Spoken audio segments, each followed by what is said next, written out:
morning and welcome to worship at First Unitarian Church of Rochester, New York. I invite you to join me in singing our opening hymn, Come, Come, Whoever You Are. Come, come, whoever you are, wanderer, worshiper, lover of leaving, ours is no caravan of despair. Come yet again, come, come, come, whoever you are, wanderer, worshiper, lover of leaving, ours is no caravan of despair. Come yet again, come, come, come, whoever you are, wanderer, worshiper, lover of leaving, ours is no caravan of despair. Come yet again, come, come, come, whoever you are, wanderer, worshiper, lover of leaving, ours is no caravan of despair. Come yet again, come. Let's sing it in Spanish. Ven, ven, cuál eres, ven, nómada en búsqueda, si amas la vida, la nuestra es la caravana de amor. Ven otra vez, ven, ven, ven, cuál eres, ven, nómada en búsqueda, si amas la vida, la nuestra es la caravana de amor. Ven otra vez, ven, one more time. Ven, ven, cuál eres, ven, nómada en búsqueda, si amas la vida, la nuestra es la caravana de amor. Ven otra vez, ven, ven otra vez, ven, ven otra vez, ven.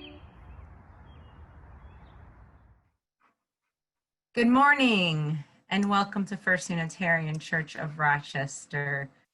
We are so happy that you are here with us today. I'm Shannon Foose, the membership coordinator, and today's worship leaders are guest preacher, Reverend Sarah Green. We also have Tommy Snell, Megan Garvey, Arson, and Brock. And behind the scenes, as always, we have Tim Farnham, Emily Sanjanwala, Emma Hale, and our wonderful ushers making things happen so that we can come together. Our mission here is through spiritual connection and community. We listen deeply to others and ourselves, open to wonder and transformation, and serve with love and humility. I have a couple announcements for today.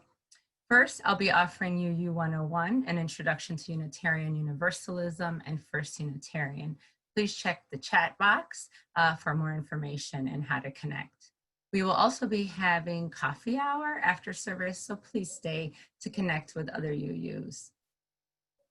Let's all take a breath together as we settle into this sacred time and place. Please join me in saying our chalice lighting words. May the flame we now kindle inspire us to use our power to heal with love, to help with compassion, to bless with joy, and to seek liberation in the fullness of community. I got an early start in activism. I actually participated in my first direct action when I was 6 years old. It was picture day, and I was getting ready for school when I encountered what I believed to be a great injustice. My parents asked me to wear a plain polo shirt for my school photo. As a plain polo shirt was a far cry from my typical style, I couldn't believe they would ask me to wear this shirt. I knew I had to make my voice heard, but out of concern for time, I went right into taking action.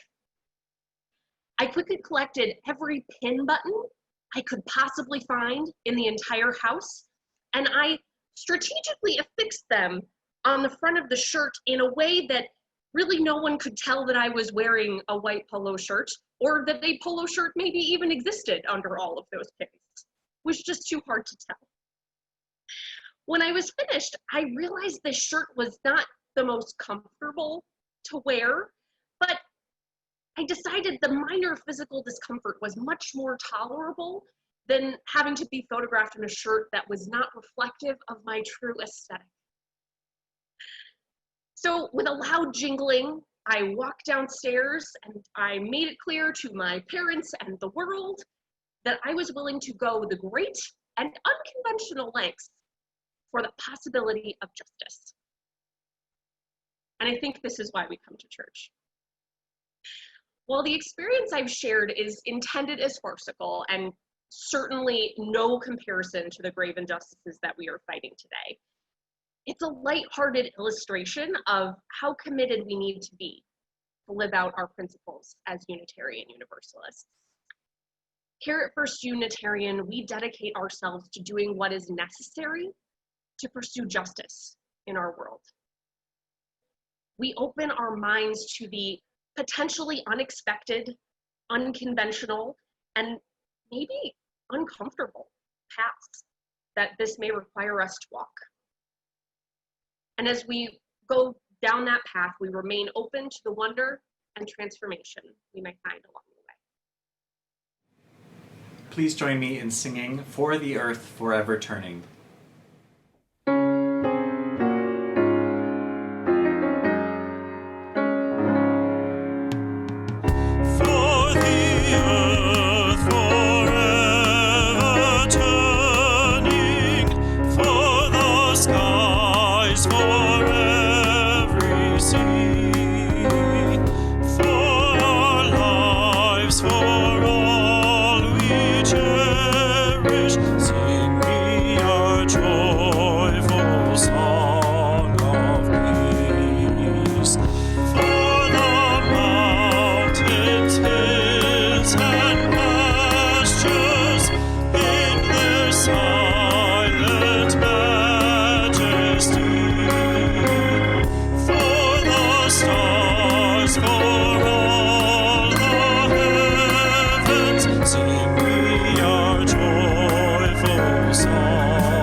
Last week, Reverend Sherry kicked off our summer worship theme, Be the Church.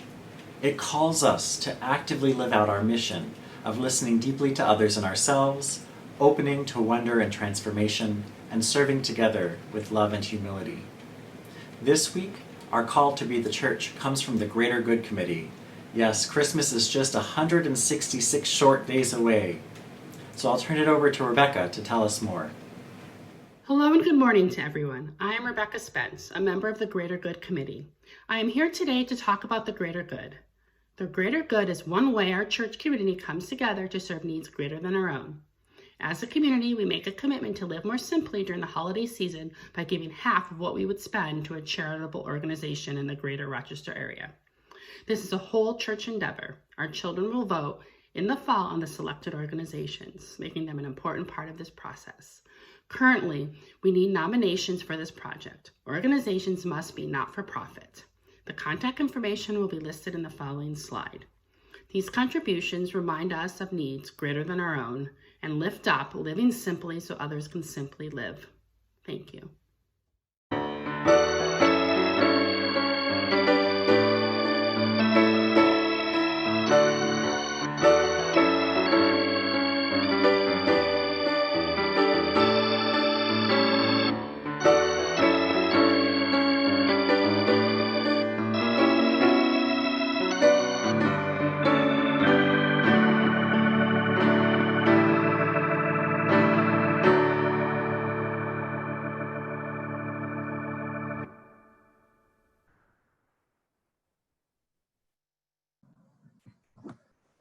Let us pray.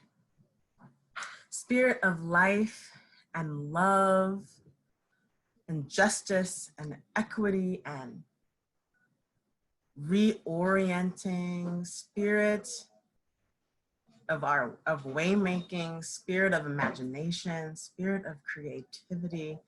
We gather this morning in a year that is so disoriented.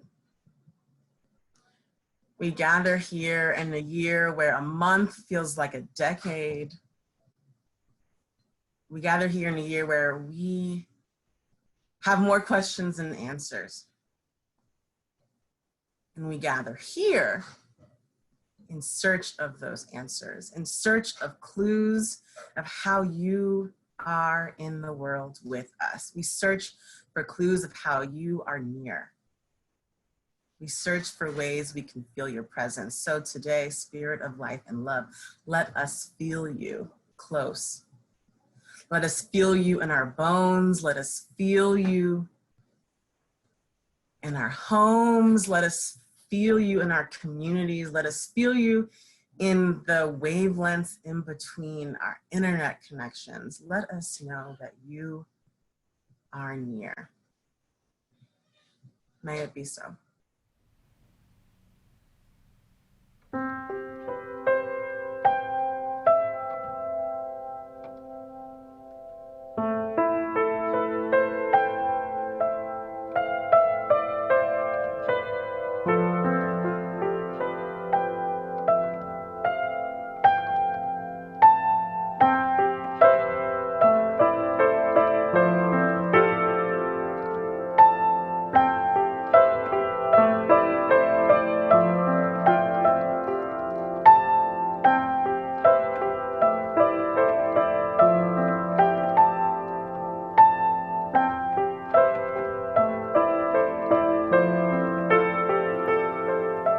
Please join me in singing I Know This Rose Will Open.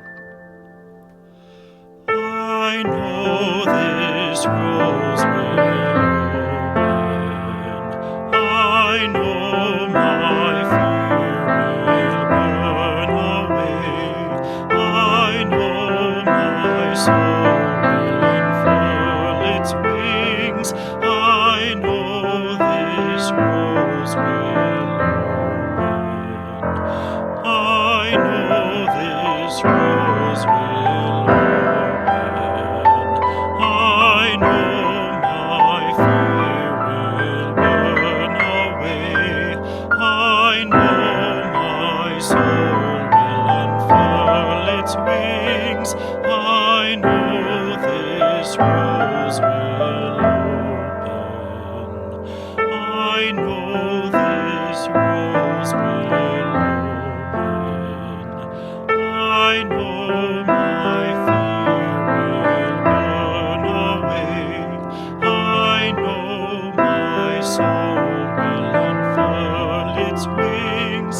I know this rose will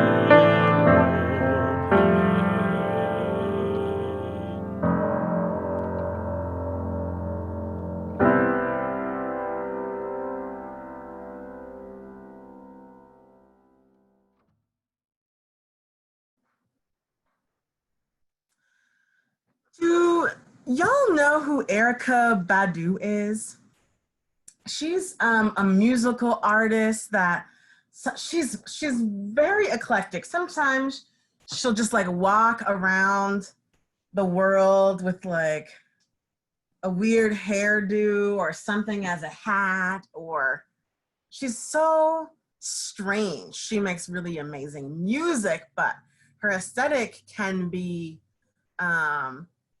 unusual, to say the least. Imagine meeting this person down the street. I mean, we see those people down the street all the time who have this very eclectic look. Maybe they're not wearing a hat like a hat, but as a bag, and maybe they're wearing a shirt as a hat or pants as a shirt. We've seen those people. I see them less living in a rural area, but I still see them every once in a while. Think about the last time you saw somebody that just looked a little discombobulated. What questions did you have for them?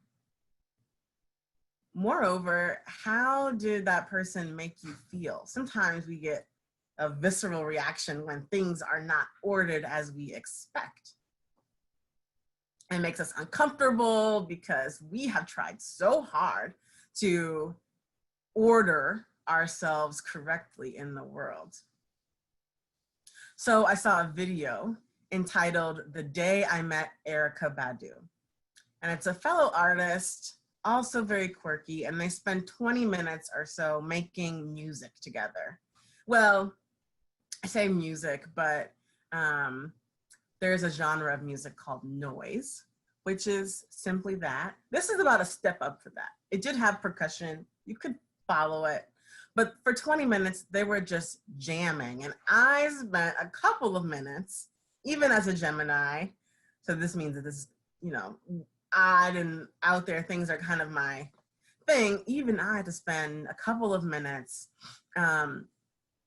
getting oriented to their universe, and it was a blast. There were just images that I never thought to put together. They're combinations of sound and light that it never occurred to me. And that was an opportunity. You know, I started watching the video and I thought, is this really what I'm gonna spend 20 minutes doing? Is this really the thing? Because we don't often let ourselves get turned upside down, get disoriented.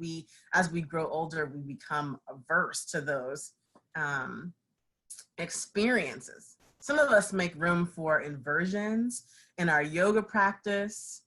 Some of us living with mental health diagnoses experience what it's like to be discombobulated. But for most of our days, it's presumed that we move through the world making sense or logical, that the stove is in the kitchen, that there's a sofa in the living room, stuff like that. And that's about what we've learned about how to survive. You know, it's really hard to make it through school discombobulated, making it hard to enter into a profession where you have to play by the rules of a game to be able to buy food for yourself, pay for electricity. And there's sometimes where we get to test the boundaries of the game, but for the most part, we play it really safe. And that's because our survival depends on it. Where it gets sticky is that we build stories and identities around our expected right side up orientation. We start to get attached to our identities as someone who, and I'm speaking for myself, has advanced degrees, or someone who is a homeowner, and move through the world in a way that orients that as right side up. Let's talk about maps. We use maps all the time to orient ourselves to other places and to other people. We use it to get from one place to another on some maps that have roads. And in some ways, being oriented to a specific map shapes our identities. As a Southerner who traveled north for education, that is heavily influenced by how we assign value on maps. There's this map called, and I'm not going to pronounce this right, azimuthal equidistant projection maps that prioritize accurate distance from the chosen center point. These maps are really good for communication, to know like how far and in what direction someone is. And then there's south up maps that give us an opportunity to play with how we ascribe meaning and value to the directions. Going up is good. Down south has its particular meanings. And then there's the Dymaxion maps that push us even further into disorientation by just getting rid of maps altogether and using as a way to, not maps, getting rid of directions altogether and using in and out as our points of orientation. All of these maps will give you such different information and such a different visceral orientation to where you are in the globe than you know, the traditional globe or map that we see most often, where I can point this way and I'm thinking about Vermont, or I can point this way and I'm seeing Miami. It's how we orient ourselves. So aside from direction and measuring distance, we have other types of maps to keep us oriented. There are elevation maps, topographical maps, political maps, and while all of them help us to form and they tell their own stories, they can also fall flat in so many other ways. There are some stories that they're really good at telling, and then there's some that are not. And I'll give you an example in a moment. But the key thing about maps is that they can't always tell us the stories we need to survive. Maps, as we commonly interact with them, keep us safe, keep us aware of the boundaries, keep us right side up. And those are two different things, surviving and keeping us safe. So it was the spring of 2018 at Finding Our Way Home, which is a gathering for religious professionals of color. And we were in Albuquerque, New Mexico. Like, I already had some big thoughts about this town. It is way, way, way far up in the air. And as someone from New Orleans, I need like below sea level. That's where I kind of feel good. Based on the stories of maps that we have. That told me this is where I'm from. I'm from a bowl, and now I am many miles in the sky. And from that story, I had questions about whether I was safe. So my colleagues convinced me to take the tram to the top of the Sandia Mountains. You know, this wasn't my brightest idea. I wanted to spend time with them, but this tram was like 200 years old and held on by like one cable. So it was quite the thing to sign up for. But we get on, we started doing this, we started moving along, and the tour guide or whatever, the person who is tasked with giving us fun facts, starts doing just that. With such joy and nonchalantness as we're like hanging above this valley that is 2 times the height of the Empire State Building. Joy, just chilling. And then he offers me the story that I needed to orient myself that no map had ever done. He started talking about the Sandia Mountain as part of an ocean and how scientists were finding marine fossils in this range. And suddenly it almost was like so swift and so clear that suddenly this place that I thought I didn't belong felt familiar. It felt accessible. You know, there were no people in these mountains per se, but I felt like I was with my people. And it felt disorienting all at the same time. I was so ready to hate this mountain because of my understandings of both of our constitutions. I was thinking, you're supposed to be over here, mountain, I will be over here in the bayou, and ne'er the two shall meet. But having that story did something different. We are given such incomplete maps. They tell us more about the consolidation of power through false borders than the stories of how people are always and constantly moving. They tell us more about the grandiose monuments to Confederate leaders than where indigenous sacred burial mounds are. They tell us less about how families get together and are strengthened in areas than they do about, and they tell us more about how we can make money and the resources that are to be exploited in that area. They tell us more about how to reorient ourselves to power that consolidates itself than to how we get free. And we get oriented to those choices. We orient our way towards liberation, towards what the next campaign we ought to do with those faulty and incomplete maps. Oh, this is where the problem is. Instead of the resource of abundance that we also have in the stories that we carry outside of maps.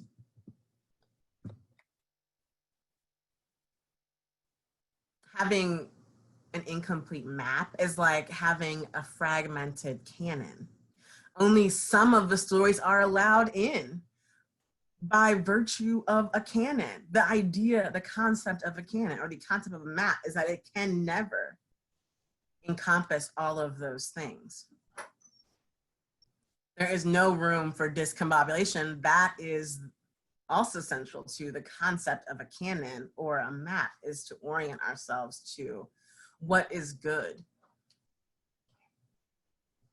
They can point us in directions and set us on a journey, but there are things that canons and maps could never predict.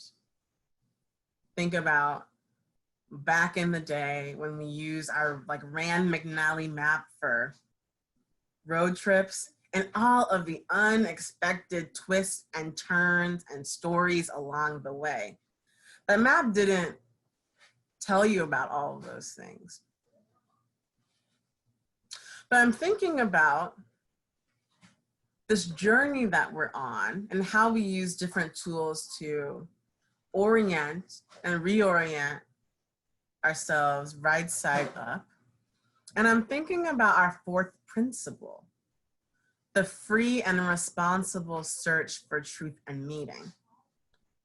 Logically, this means that, if I follow the logic model of this, it means that truth and meaning are not givens or presumptions. And ethically, this means that our duty as Unitarian Universalists is to be discombobulated and reassembled over and over again. In some ways, it's to make new maps, and in other ways, it's to invite the mystery to stick around for a while, not to be the ones with the answers. So let's return to Miss Erykah Badu. How do we fully sit in her presence and allow ourselves to be discombobulated and reassembled? How do we take in all of her or whomever, whatever the discombobulating experience is? One of our challenges as Unitarian Universalists is that we have a hard time accessing our collective nervous system and feeling when things are shifting as a body. We have a hard time, despite all of our readings and all of our spaces for silence and all of our justice work, we have a hard time with mystery and being discombobulated and reoriented. But it's critical because in and it doesn't say this specifically in how we articulate that principle, but the subtext of that principle is that we continue to be transformed. It doesn't mean that we collect and hoard information. It means that we sit in mystery and we change. And so I sit here this morning wondering about the last time we changed, wondering about the last time that we were transformed, wondering about the last time where our definitions of beauty shifted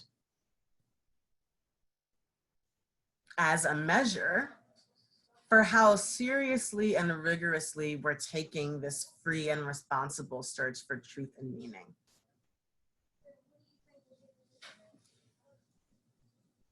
We must invite inversions into our lives, if even for a moment. We must allow ourselves to get discombobulated, to get turned over, to get rid of the maps that no longer serve us, and be willing to be transformed. So Mary Hooks, who's the executive director of, or the co-director of this organization called Southerners on New Ground. And a couple of years ago, she put out a video called The Mandate for Black People. And honestly, I think where I, because I'm in the context that I am, do a lot of work to translate that into what is useful for our context. So in the mandate, she says, the mandate is to be willing to be transformed in service of the work. And if I were given a magic wand and it was specifically about adding or shifting or clarifying our principles, I would think about replacing the responsible search for truth and meaning with that idea, just so that it's explicit, just so that every time we think about our principles, we are thinking about transformation, that we are thinking about that there is something after gathering the information, something after discernment, something after our questions, is that there's answers, and then there's more questions, and then there's more answers. We have to invite room in our days where we meet people like Erykah Badu, and we allow ourselves to be discombobulated and put back together by spirit and community and love. May it be so. I invite you now into the spiritual practice of generosity. Every Sunday, we take up an offering, which is split evenly between our church and organizations in our wider community that lead us in the work of justice and compassion. Today, our collection will be split with St. Joseph's Neighborhood Center. St. Joe's provides comprehensive medical care, dental care, counseling, and social work services to individuals and families who lack access to health insurance. The center serves approximately 3,000 individuals per year, 70% of whom are the working poor. Their consumers come primarily from the Rochester area and surrounding counties. However, there are no geographic or other limitations to receive services there. Anyone who is experiencing any restrictions to healthcare is welcome to enter their services there. There are a number of ways to give, including Venmo, Simple Church, or by mailing in a check. Please give generously to support the life-saving, life-affirming work of St. Joseph's Neighborhood Center and First Unitarian. Please join me now in singing our closing hymn, Wo Ya Ya. We are going, heaven knows where we are going, but we know we will get there.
Please join me in saying our child's extinguishing words.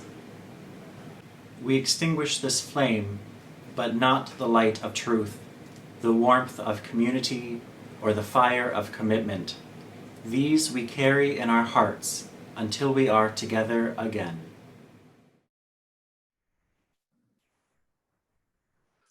This is a poem titled Praise by Angelo Geter. Today I will praise the sun for showering its light on the darkened vessel. I will praise its shine. Praise the way it wraps my skin in ultraviolet ultimatums, demanding to be seen. I will lift my hands in adoration of how something so bright can be so heavy.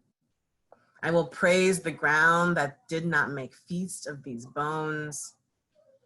Praise the casket that did not become a shelter for flesh. Praise the bullets that called in sick to work. Praise the trigger that went on vacation. Praise the shock that did not outline a body today. Praise the body for still being a body. I'll praise the body for not being a body and not a police report. Praise the body for being a body and not a memory. No one wants to forget. Praise the memories, praise the laughs and smiles you thought had been evicted from your jawline. Praise the eyes for seeing and still believing, for being blinded from faith, but never losing the vision. Praise the visions, praise the prophets who don't profit off the visions. Praise the heart for housing this living room of emotion. Praise the trophy that is my name. Praise the gift that is my name. Praise the name that is my name, which no one can plagiarize. Praise, praise. All the throat sound like fire. The harmony in your tongue lifts into a song of adoration. Praise yourself for being able to praise, for waking up when you had every reason not to. I apologize also for that ableist language. Sorry.